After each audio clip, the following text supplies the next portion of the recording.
never make a permanent decision for a temporary solution. That's what you're basically conjuring up. There's a permanent decision for a temporary solution. That doesn't make logical sense, which I don't think you're thinking logically. And it doesn't make emotional sense, because if you consider and extend empathy to the people that care about you, you aren't being very empathetic or sympathetic or caring for the people that care about you. And so we can't fix it for you, nor are we equipped to help you. But I think you should stop this stream, get out of this chat, get out of the stream, and call 988. Mm-hmm. Call 988 and seek treatment for this.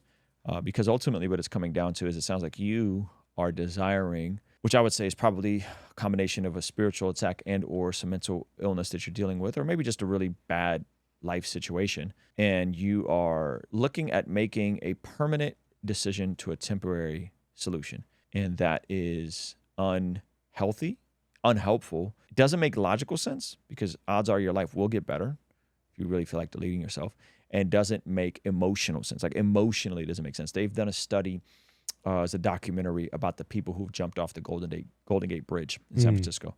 And they've found that everybody who survived regretted making the decision to jump the moment they jumped. So people jumping off, attempting to delete their life, they talked to the survivors of that from the Golden Gate Bridge, because not everybody who took their life, not everyone who did that ended up taking their own life. And they found out that almost, I think all the people who survived attempting to take their own life regretted it the moment they made the jump. So what that means is there's nothing right or wise or godly about what you're thinking. Not in the slightest.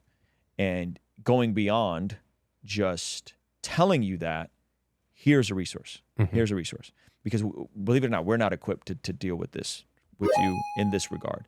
We can't. There's professionals that can, though. And so you get to do the mature thing and take the resources that are in front of you, get off the internet, call and get treatment and get help. And not only do they care about you, they care about you so much they shorten the number to 3 numbers. That joint used to be mad long. Yeah, Logic made that song. Yo, Logic made this song where he's like, and he was like naming off, it was a long number. It's pretty accessible now, which is awesome. And then on the other side of practical treatment, calling this number, getting in church, talking to a pastor, getting in therapy, possibly getting on medication for a season to stable your life.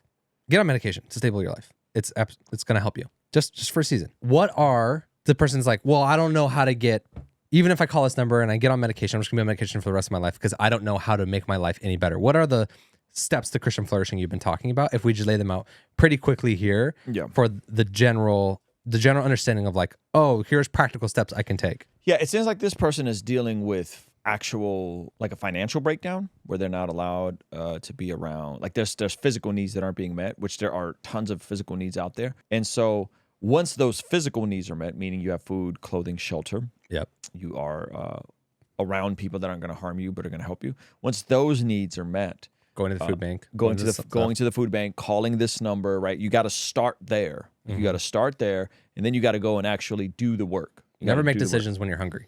Yes, never make decisions when you're hungry. Then I think once those basic needs are met, then I think you have to find a way to not make your life just about you. You got to find a way to serve and take the attention off of you and go and love and serve other people. That this could be you getting into a shelter and then serving people, setting up chairs for the AA group, right? Doing something that takes the attention off of you, cleaning toilets, like something where you're not the center of the universe and your problems aren't the only thing that's happening in the world, that there's other people. And once you do that, you get a way broader expertise on what's happening. And by proxy, you also take yourself out of isolation. That's right. By doing that. That's right. And then you move on to healing, which is going to be a combination of therapy, of prayer, of Bible study, of community, of confession of sin. Counseling, therapy. Yeah, counseling. That's step 2. Perhaps medication if you...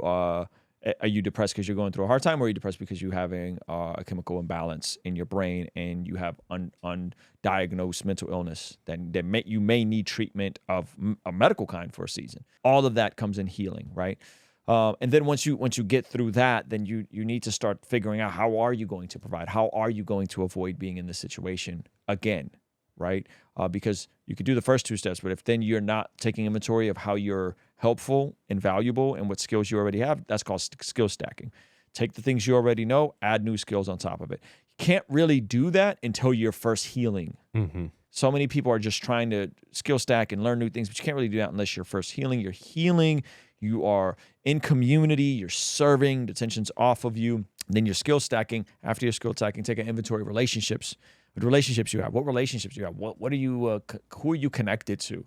Right. This is why being in a local church and serving is so important, because oftentimes it'll open you up to people that are maybe a season ahead of you, that have maybe gone through what you're going through, that have conquered what you're attempting to conquer. That maybe they've been without food, maybe they've been, but they're able to help you navigate because they've gone through it. You got to take an inventory of those relationships, and a lot of times those relationships will help create economic opportunity for you based on the skills you have to help them, and then transition into working to eat and sowing to reap for the next season. Work to eat, sow to reap. Work to eat, sow to reap. Work to eat, sow to reap. And so I think that becomes the process. And what does that mean, sow to reap? Like what are they working to eat, sowing to reap? So you're working to eat to have food and shelter now, just to hopefully get to a place where you're sustaining yourself. And then what is that next thing you want to do in the season? I don't plant seed today to get a harvest tomorrow. I plant seed today to get a harvest a year from now, sometimes 2 years from now. Mm-hmm. That's what I mean by sow to reap. And so I'm glad you're here. Hopefully this encourages you. Hopefully this gives you some sort of direction to shoot for. But I think, saying you're considering and you have these ideations is one thing. Doing the steps you need to get help is another thing. And so we want to direct you to doing and not just sitting in the junk that you're sitting in.